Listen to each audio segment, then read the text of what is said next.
the practice from one of the most wonderful texts known as Panchadashi. I'm So it sorry. is all Can about you repeat that? Panchadashi. Oh, Panchadashi means 15 chapters. okay. 5 chapters on existence, 5 chapters on consciousness, and 5 chapters on infinite permanent peace. No, permanent happiness. Oh, good. And he never talks about the God or cult or dogma belief. He says simply by understanding, knowing, living into that awareness, you can go into, you can realize the highest state of the consciousness or our true nature. When I say you and you say yes, so it's a knowing process, knowing. Yes, I put a salt into your tongue and it is salty. Sugar, sweet. So I say, here is sugar. Oh, sweetness. Here is a salt, salty.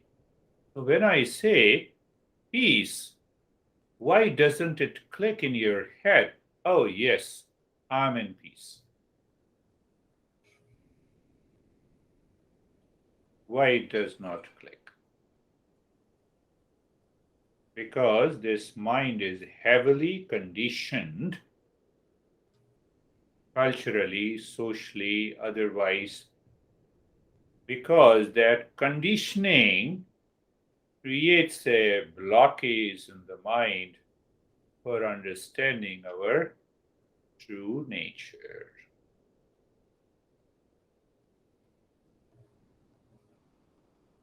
So here comes what exactly is the practice of meditation or mindfulness, that we should negate what I am not, and we should accept what I am.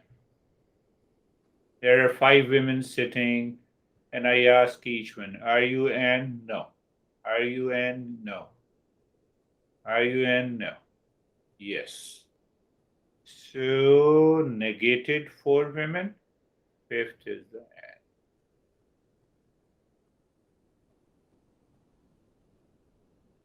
That is all we need to do in meditation. Am I the body? No. Am I the breath? No. Am I the stress? No. Am I the fear? No. Am I peace and happiness? Yes. Yeah. I give an example with the women. That is physical. Here it is mental.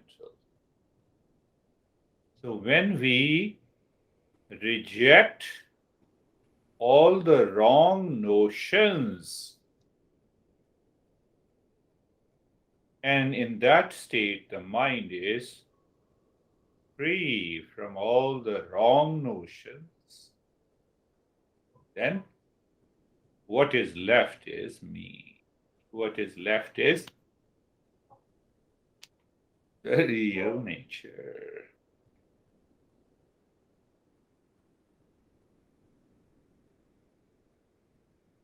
So here it says that in the field of awareness, I perceive everything, and at the same time, I see if it is changing, it is not me. Body is changing, not me. Breath is changing, not me. Thoughts are coming and going, not me. Anxiety, not me. Stress, not me. Reaction, not me. It is constantly changing. So we have to separate that in our mind. So when I say in our mind, it means in awareness. That we do every day. Oh, that is neighbor's house, this is mine.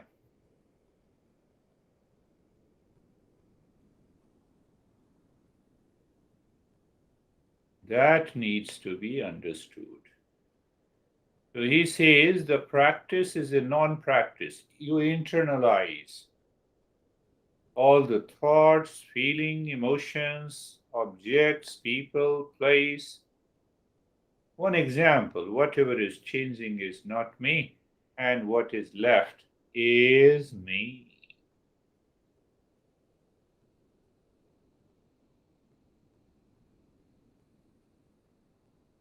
So there is a one simple principle, satasangatve nesasangatvam. By listening, becoming aware, learning the principles, centered in the intellect as a knowledge, removes all the attachment from the world. When attachment is gone, then the delusion is also gone. What is delusion? It is a wrong notion, misunderstanding in the intellect.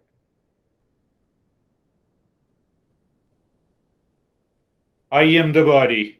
So, what happens to us in deep sleep?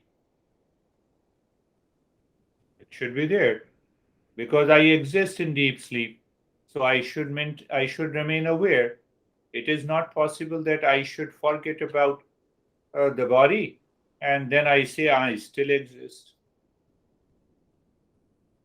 We come back to the same three states.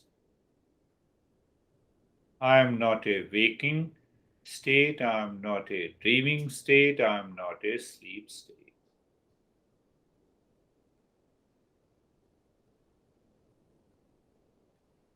And this we have been experiencing almost every day. For days, weeks, months, and years, I am none of these three states. In the waking state, I am the body and the mind. In the dream state, I am not the body but the mind.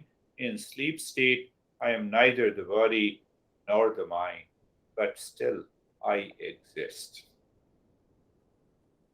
And that existence is pure consciousness, and that pure consciousness is me, is real self.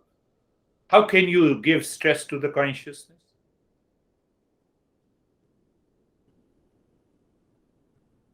So the master says it is Sat Chitanand. It is existence, consciousness, and bliss. So that is what I told you.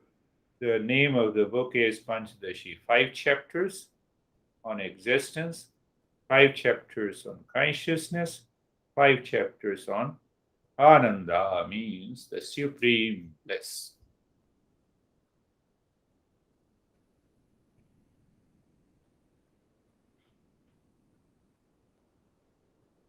Sweetness or sugar.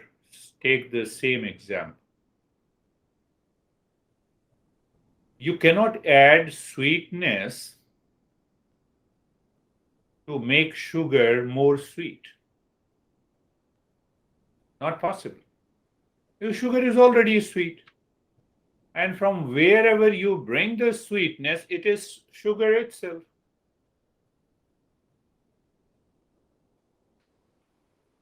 Are we sugar? Yes. That real self is of the nature of sugar. But we put sugar anywhere. You put into the lemon, it is still sweet.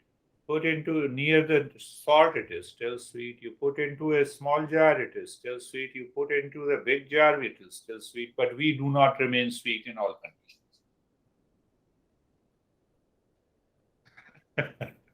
We do not remain sweet in all conditions. Why? Because of the mind. Internally, behind the mind, we are still sweet. We will remain sweet.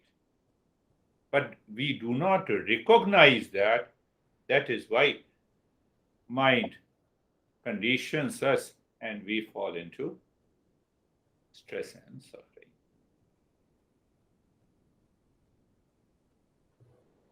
The way we cannot add more sugar into the sugar to make it more sweet, the same way, nothing can be added from outside.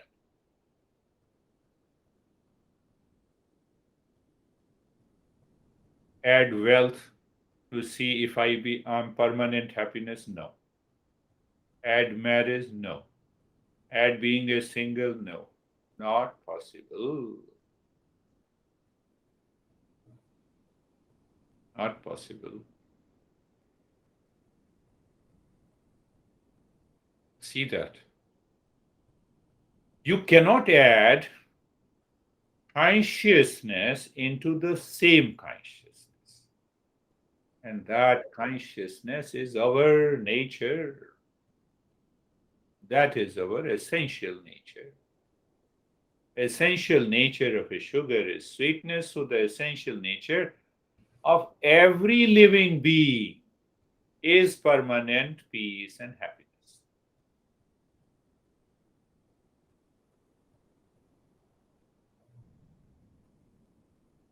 We don't recognize, we don't realize. So when we don't recognize and realize, we take ourselves as the body. So body has a pain, and the mind says, "No, you are body and you are suffering. You are mind, you are suffering. You are ego, you are suffering."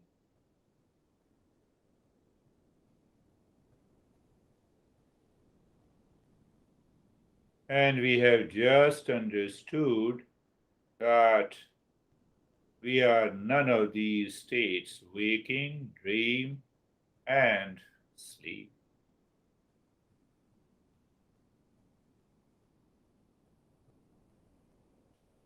So we use the tool. That tool is known as viveka. Viveka translated into English as a discernment. Discernment means to separate from the false with the true notion. What is false and what is true? Like, simple thing like you add some black seed and the rice are mixed. We physically separate. Possible. Milk and the water, it's a little a complex process. We can separate. But here we separate in our mind. What is wrong? What is right? What is false? What is true? We separate in our head because you cannot separate body from yourself if I'm not the body. So we have to do it mentally, we have to do it. But why? Why we use this stall in self discovery?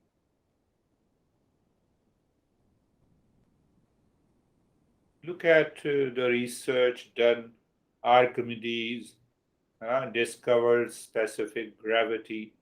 He was in a bathtub and he got an idea, and he was naked and he found the knowledge inside, and he went out of the bathtub and started running naked into the streets of the Athens. Eureka, Eureka. He didn't use any discernment. Why we use discernment? We use discernment because our mind says, I know you. You are the body, you are the mind, you are anxiety, you are stress, you are pleasure, you are wealthy, you are rich. So I know something, but I don't know what is my true nature. So there is a confusion. Confusion because the knowledge is mixed up. In order to separate, we have to do the self discovery by discernment, by understanding, by knowledge, by awareness. That is what we do.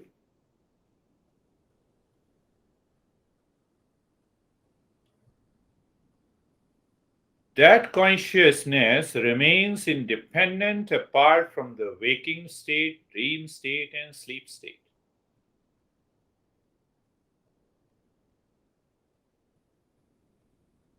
So once we separate in the field of our awareness, once we recognize we are settled in the real self, and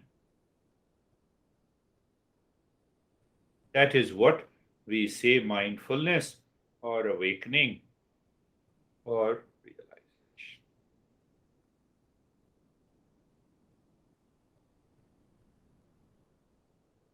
So we are exploring three states: waking, dreaming, and sleeping. One can figure out easily there is a dead body and there is another body which is sleeping.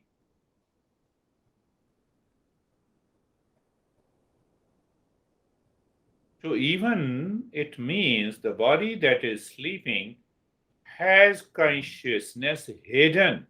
It is not expressed. It is expressed as a dream through the mind in the dreaming state. It is expressed openly because intellect, mind, memory, everything is very much alive in the waking state. It does not mean the consciousness is absent in the sleep state of the body.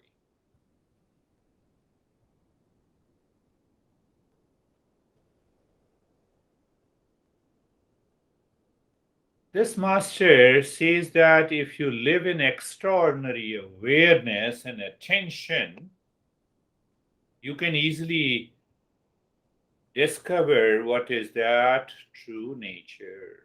Take one example simply. Well, I'm speaking. I say I am speaking. Yeah. You say I'm listening. Very good. Who is listening? Ears. Am I the ears? No, I'm not the ears. Well, if I'm not listening, then I'm not the ears. So your awareness goes from me to your ears. Now your awareness is here. So I'm not my ears, then who am I? But mind. Because mind claims that I'm listening. Mind, no, I'm not the mind. Then then what it means, I'm listening. I am. Oh, the mind created a thought that says I am. It is a thought. Really? Really, it is a thought? Yes. Hold on. No thought. Do you exist? Yes. Without the thought, I exist. Without the thought, I exist. Oh, so who knows you exist without the thought? Awareness, consciousness. I am. That much. That is why we say you have to withdraw your mind from outside to inside. So when you withdraw your mind from outside to inside, you return, you return to that state of consciousness. This is what happens in the journey of meditation. So let us see whether we can reach to that state. It is already there. We have to recognize. So let us see. Close your eyes. Close your eyes. And